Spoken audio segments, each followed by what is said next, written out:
My name is Mike Tucker, and I'm the President and CEO of the Center for Economic Growth, and I would like to welcome you to the Desmond Hotel and Conference Center this morning for what is to be a very exciting two-day conference on our region's infrastructure, Tech Valley and beyond, growing sustainable infrastructure at the speed of life.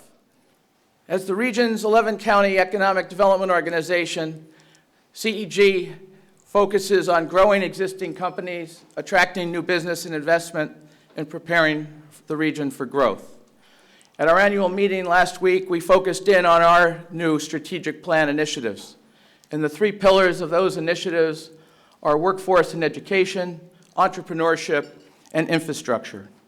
We were formed to be transformational, to identify opportunities and implement strategic initiatives in pursuit of transformational growth. This summit and the work that will follow is truly transformational for our region. And of course, the region has come a long way. We're well ahead of the game from other regions throughout the country in terms of making the necessary adjustments to be competitive and successful in the 21st century global economy. We've had the highest concentration of clean tech jobs in the nation, according to Brookings Institute. Today's Times-Union reported that we're one of the top 10 locations in the country to employ engineers. We've had incredible supercomputing capacity at Rensselaer's partnership with IBM and the supercomputer, and now Amos. In the past few years, GE has opened numerous new facilities, both on their campus in Schenectady and at the RPI Tech Park, in battery manufacturing, cancer imaging facilities, wind turbine service centers, as well as recognizing that their Global Research Center in Niskayuna has over 2,000 PhD scientists working to develop the next generation of products for their global business. And of course, we have seen the successes in building our nanotechnology and semiconductor industry.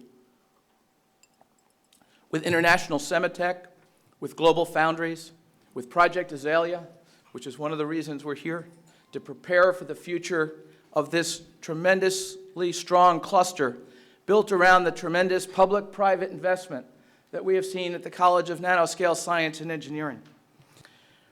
What we do next, rather than rest on our laurels, is to keep our foot on the gas and our eye on the ball. Several years ago, we brought Dr. Martin Giulio from Dresden, Germany, and David Lawrence from Hillsboro, Oregon, to the region to get an idea of what they experienced when AMD built in Dresden 25 years ago and Intel built in Oregon at the same time. What can we do to be prepared?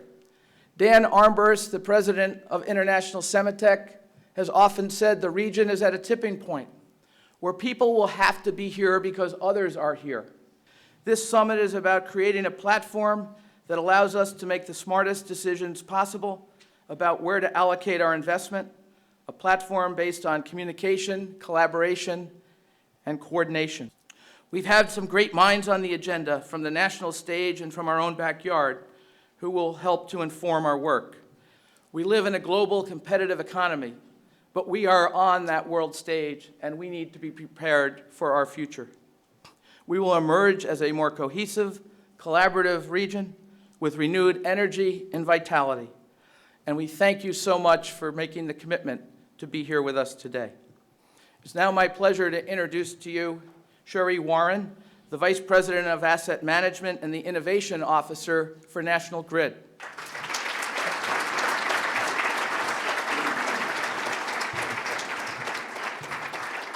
Well, good morning, and I'd like to add my thanks and really tell you a little bit about partnership. And it's just great the way Mike introduced all the folks that have been a part of this from the very beginning. Partnership really is the key to everything we're going to do today. And as we think about this region and the hard infrastructure needs that we have, as we begin to get that integration just right, I believe we're going to be able to get to Tech Valley and beyond, growing sustainable infrastructure at the speed of life. You're going to hear a lot today about partnership and appreciative inquiry. And for me, there's a really simple equation, and it's partnership plus appreciative inquiry is going to equal the right infrastructure at the right time, in the right place, at the right cost. So what could our region look like? So maybe we'll start with that answer first. I think you'll agree that hard infrastructure underpins the economic growth of any region, and particularly ours. And to the extent that we can't actually get that economic growth here, it's going to move. Today, we're held back a little bit by each of us building our own infrastructure. If we can begin to get collaboration and partnership, it changes everything. And we've done an awful lot of work, which Mike has already talked a little bit about. So the Regional Economic Development Council, the Energy Highway, and a lot of work that went into even getting Global Foundries here to begin with. That was no small feat, and I know a number of the folks in this room had a real hand in that. How do we make that the norm as opposed to the one-off? Something we need to look at. And I think the success lies in really making things a lot smarter as we go. A lot of us have pretty aged infrastructure. I've actually got a line that Thomas Edison himself built, right? He built it. It's still providing safe, reliable service to customers. I think he'd be shocked if he was here today knowing that that line was still in service. And there's a lot of infrastructure like that. So what's the good news? The good news is that stuff's got to get replaced. And as we replace the roads, the bridges, the gas, the electric, et cetera, we can make it a whole lot smarter in thinking through what are the needs of the next century's worth of business. And in my case, whether it's power quality or power outages or trying to add renewables onto the system, that's what we're going to be able to do in the future. So let's talk a little bit more about partnership. When you start looking around the room and meeting all the folks that are here, you're going to see people from a lot of different walks of life. That was very intentional. What we tried to do was get what we call the whole ecosystem in the room. And that's a fundamental element of appreciative inquiry. So if you talk about appreciative inquiry, it's probably a technique or a term you may not have heard before. And if you start with appreciate, it's about valuing, it's about the strengths, and it's about gathering them all up and then asking the business question that we need to ask and leveraging those strengths to deliver on it. So let me tell you a little bit about the challenges today. And certainly we all expect power 24/7 by 365. And not only do we expect power, that's your voltage coming in so your lights aren't off, but we expect a certain quality of power. And so we call that power quality. Today, we've built a system, again, starting with Edison, that was to get the power to you, but not necessarily to get that quality. And as we want to grow some of these higher tech businesses, which frankly is everyone, because everybody's got some sort of computer involved in their business today, we've got to start thinking through how do we change that paradigm at the lowest societal cost. Some of that may be in the grid, some of that may be behind the meter, but together we can figure out what that right approach is. And I want to talk about growth for just a second because, load growing, people using more roads, that's the peak piece of it. And how do we start to shave those peaks in a way that makes sense?